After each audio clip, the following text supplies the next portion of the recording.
A British doctor turns out to be the murderer, but until the reveal, the murderer's thoughts are unattributed in the book, because the author doesn't want the reader to know who the bad guy is until late in the book. How do you keep the listener from knowing who the killer is when you have to record those thoughts? You don't want to give away the identity by using the same voice used for the character in other scenes. One possibility is electronically altering the voice. Another possibility is to have the thoughts expressed in a whisper, or even at normal volume but without the accent. That might be a bit of a cheat, but it keeps the secret intact. Whatever you decide to do, the point is that you knew the issue was there and you gave thought as to how to handle it. Reading the entire book will provide clues for the recording. You may learn that a character is Irish. You didn't know that because the setting is North Carolina, and there was no reference early in the book to the character's nationality. If that character has been voiced as a Southerner, their lines came out wrong. One more example of why it is important to prep. I once directed a novel where a character's name changed halfway through the book. That wasn't a clever ploy of the author. It was a mistake. He had changed the character's name from the first draft to the last draft, but the change was not made throughout the manuscript. It would be a tough fix to redo half a book because the character's name was an error.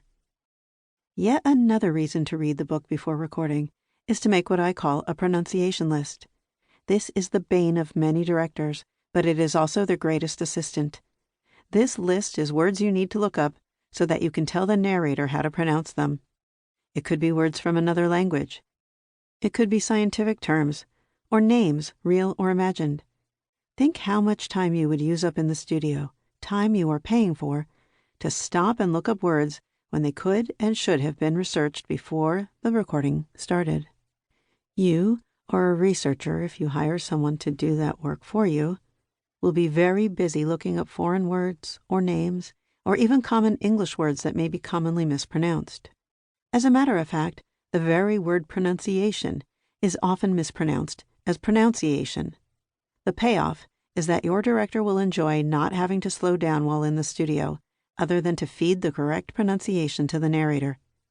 The narrator, too, will be glad not to have to spend time waiting while the director researches something. You will find yourself putting some ordinary words on the list as well, because there may be words you are sure you know how to pronounce, but you fear won't come to mind when you need them. You may recognize what some of those words are from previous experience, and so you put them on the list. The narrator may blow right past those words with no difficulty, but you will be prepared just in case the same words that sometimes trip you up also stump her. Anything you think may present such a glitch belongs on your pronunciation list, no matter how prosaic the word.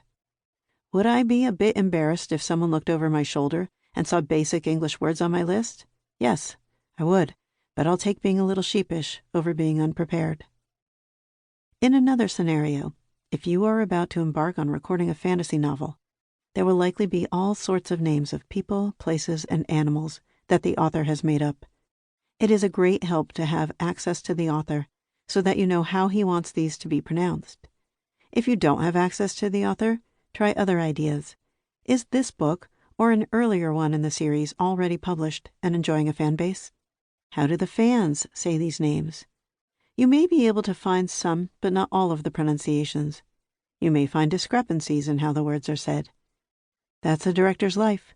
You work hard, you exhaust your reference materials, and sometimes your best guess is as close as you can come.